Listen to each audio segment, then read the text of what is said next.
নমস্কার বন্ধুরা, আমি সোমা হ্যাপি ফ্যামিলির পক্ষ থেকে আপনাদের সকলকে স্বাগত। আজ বন্ধুরা আমার এই ভিডিওটা শুরু করলাম আমাদের পুকুর পাড় থেকে।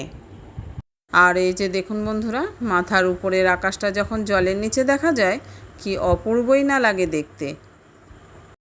তবে এটা বড় পুকুর ঠিক নয়, ছোট একটা ডোবা।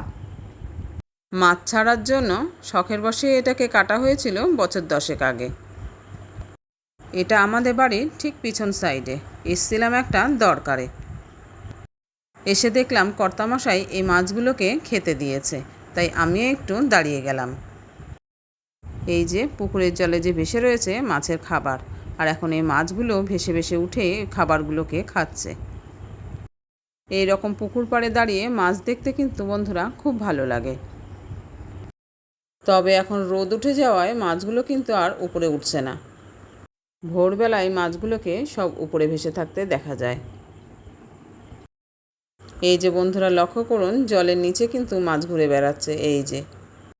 তবে এই পুকুর পাড়ে দাঁড়িয়ে এখন আর মাছ দেখলে হবে না, রান্নার দেরি হয়ে যাবে।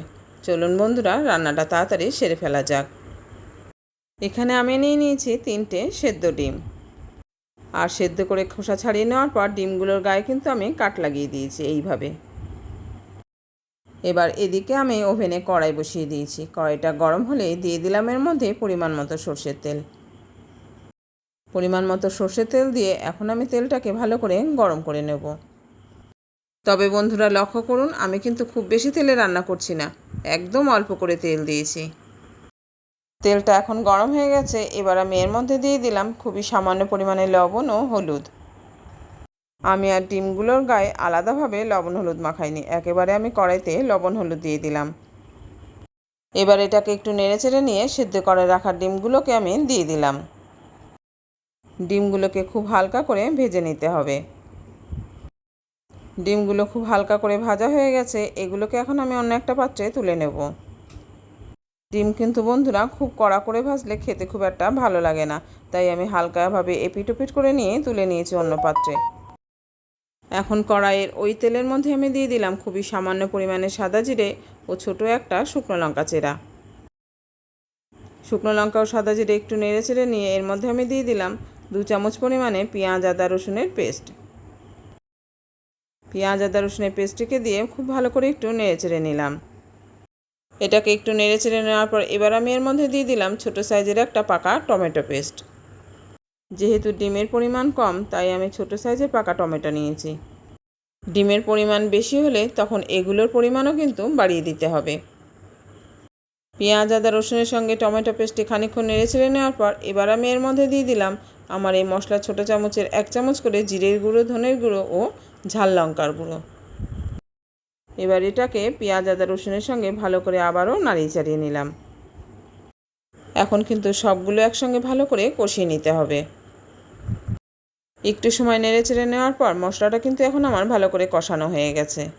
এবার আমি টমেটো পেস্ট করা মিক্সি জারটা দিয়ে সামান্য পরিমাণে জল দিয়ে দিলাম। পরিমাণ মতো জল দিয়ে আবার এটাকে ভালো করে নেড়ে চেড়ে নিলাম। এখন আমি এর মধ্যে দিয়ে দিলাম পরিমাণ মতো হলুদ। হলুদটা তখন কিন্তু দেওয়া হয়নি। আবার এটাকে ভালো করে কষিয়ে নিতে হবে যতক্ষণ না বাড়তি যে জলটা দেওয়া হয়েছে সেটা শুকিয়ে যাচ্ছে। জলটা যখন প্রায় শুকিয়ে গেছে তখন আমি এর মধ্যে দিয়ে দেবো সিদ্ধ করা ডিমগুলোকে। আর এই যে বন্ধুরা, ঝোলটা কিন্তু শুকিয়ে গেছে আর মশলাটাও খুব ভালো করে কষানো হয়ে গেছে। এবার আমি ভাজা ডিমগুলোকে দিয়ে দিলাম। ভাজা ডিমগুলোকে দেওয়ার পর আবারও এটাকে একসঙ্গে একটু নেড়ে চেড়ে নিলাম। এখন কিন্তু মশলাটা পুরোপুরিভাবে কষানো হয়ে গেছে। এবার আমি এর মধ্যে দিয়ে দেবো পরিমাণ মতো উষ্ণ গরম জল। তবে ডিমের পরিমাণ কম থাকায় জলও কিন্তু খুব সামান্য পরিমাণে দেব। এটা একটু কষানো মতো হবে। পরিমাণ মতো জল দিয়ে আমি আবারও একটু নেড়ে চেড়ে নিলাম। জল দেওয়ার পর দিয়ে দেবো আমি পরিমাণ মতো লবণ। এই যে বন্ধুরা, আমি কিন্তু পরিমাণ মতো লবণ দিয়ে দিলাম। আর লবণ দেওয়ার পর আমি কড়াইটাকে এখন ঢেকে দেব। প্রায় 5 থেকে 7 মিনিট আমি এরকম ঢাকা অবস্থায় এটাকে খুব ভালো করে ফুটিয়ে নেব। এখন আমি ফিরে এলাম 5-7 মিনিট পর। 5-7 মিনিট পর আমি কড়াইয়ের ঢাকাটা খুলে নিলাম। ঝোলটা কিন্তু খুব সুন্দরভাবে টকবগিয়ে ফুটছে। এবার আমি এর মধ্যে দিয়ে দেবো কুচিয়ে রাখা ধনেপাতা।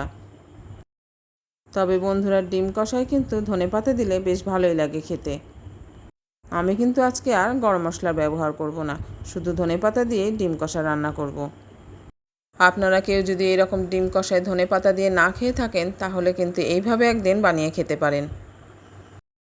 আজকের এই ডিমের কষা রেসিপিটা কিন্তু বন্ধুরা অসাধারণ হয়েছিল খেতে।